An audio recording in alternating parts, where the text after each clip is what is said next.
পড়ছিলাম, পড়তে পড়তে এত গন্ধ বের হয়েছে, দুর্গন্ধ বের হয়েছে যে আমি দৌড়ে দৌড়ে রান্না করে চলে আসলাম দেখতে যে কি বানানো হচ্ছে।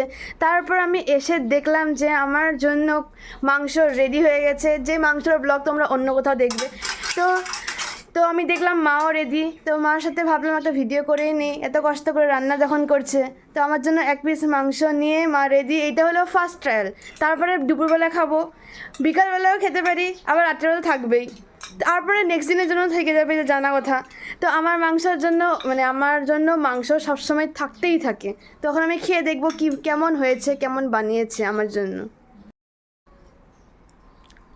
খাইয়ে দিল, এমনি দিন দেয় না, আজকে ভিডিও করছি বলে দিচ্ছে। Tasty tasty. এই মাংস খাওয়ার জন্য কবে থেকে মনটা উথাল পাথাল করছিল। তো ফাইনালি মাংস আমার মুখে চলে গেছে।